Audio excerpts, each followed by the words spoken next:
What's going on, guys? It's the CryptoLark here from Wellington. Today I wanted to talk about something that I've been mentioning a little bit in my videos over the past week, and that is atomic swaps. But the real exciting news here is that we've had an atomic swap between Litecoin and Bitcoin.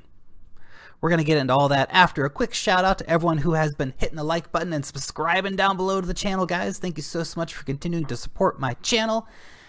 And, you know, of course, quick disclaimer, this is not professional financial advice. This is just one dude talking about cryptocurrencies on the internet, guys. Let's get into it. So Bitcoin up a little bit on the day, $3,776. Litecoin, of course, at 49 as well, back below 50, but Litecoin definitely got a lot of space to run up. I think we're going to see Litecoin back up, back up to those previous highs, not so distant of a future. But we mentioned Litecoin because Litecoin is the coin of the week. Holy cow. Charlie Lee, you have been a busy guy this week. So in the last week, Charlie Lee has done atomic swaps with the guys over at Vertcoin. Vertcoin. And the guys over at Decred, which is all very exciting stuff. Now that was all great. However, the real excitement, of course, is about Litecoin and Bitcoin. Because if moving forward, yeah, Vertcoin and Decred are great, but really, guys, it's about the Bitcoin. We all know it's about the Bitcoin. And so actually seeing this atomic swap happen between Litecoin and Bitcoin is gigantic news. Gigantic news. Now, of course, you may be asking yourself, well, Lark, what is an atomic swap? Well, we can see the transaction that took place here. Charlie Lee traded 10 Litecoin and he received 0.1137 Bitcoin. So essentially he found somebody who wanted to, do the trade with him so they could do the experiment. But in a practical real world sense, moving forward, if you want to get some Bitcoin, you have some Litecoin, all you need to do is find someone else who wants to trade with you. And you can trade. Now you might think, well, wait a second. If I trade with this person, aren't they just going to screw me over and steal my money? Well, this is why atomic swaps are great and really offer a lot of potential moving forward to shake things up a lot. Because they have what are called hash time locked contracts. So essentially, I start the contract and say I'm going to send you 10 Litecoin, you're going to send me the Bitcoin, right? I've got a password for that contract. So, I send the transaction, in order to unlock that transaction, you have to send your Bitcoin, enter the password, and it all goes forward like that. It's a very simplistic view of it, but it's a really simple platform, I think, to use. So, I haven't used it yet. It's obviously still just in its, absolute infancy at the moment. But I think we will see this being rolled out in the near future on a mass scale, which will be really exciting. Now, of course, this is utilizing the Lightning Network, which has been enabled on Litecoin and other coins and is continuing to see a bit of action. Now, this is quite similar to, for example, what we see happening with Ethereum and Raiden, right? It's going to be able to bring forward that mass scalability, low-cost transactions.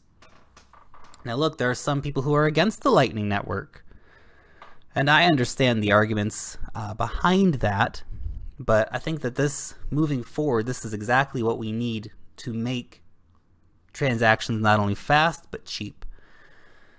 Look, SegWit has done a lot for Bitcoin already. Now, it's been quite slow getting SegWit addresses, updated. People are really dragging their feet, the exchanges and wallets and things are really dragging their feet when it comes to getting that done. But nevertheless, it's in the works. We will see it happening in the near future here. Of course, when that does happen, the transaction costs for Bitcoin will come down substantially, but still not as low as they could be. When you've got to spend $4 per transaction with Bitcoin, it kind of gets to the point where you think, well, it's not really a great deal, and that's not something I want to use when I go shopping to buy a coffee.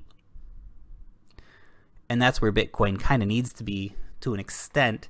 I know a lot of us see it as a store of value, and we'll see it as a future store of value.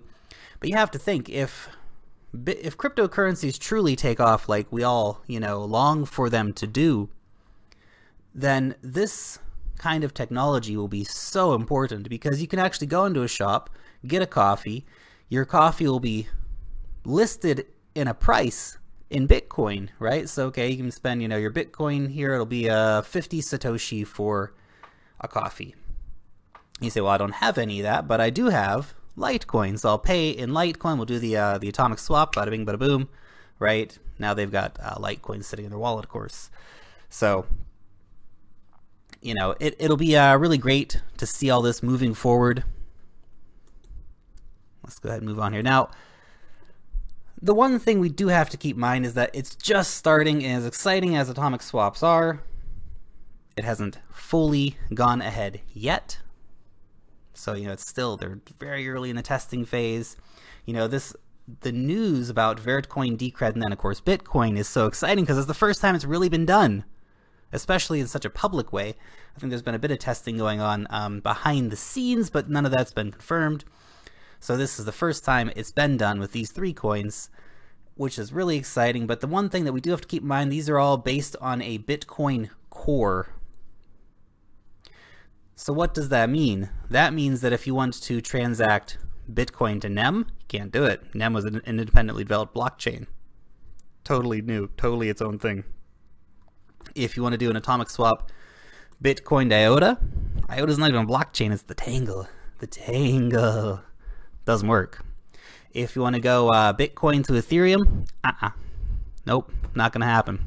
Not gonna happen. So those are some problems already with atomic swaps. As exciting as they are not the be-all end-all, and they are not the whole way we need to go with you know, upgrades in technology in cryptocurrencies. This is just one step along the way, guys, one step along the way. And of course, even the cross-chain transactions, the atomic swaps, they do have, you know, some limiting features that do need to be worked on as well, you know, like how many confirmations are going to be needed, what are you going to do if the funds aren't claimed, and so on and so forth. So there are issues to work out even with atomic swaps, but you know, this is the thing, we got to start doing it.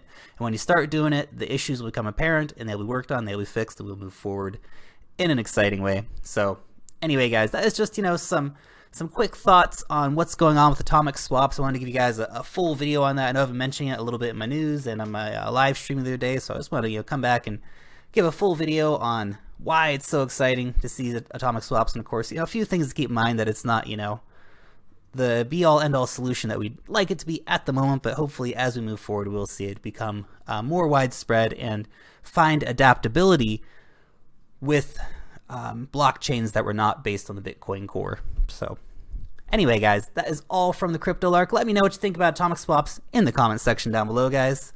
Thank you so much for tuning in. Long live the blockchain, whichever blockchain that is you may prefer, of course. And peace out till next time.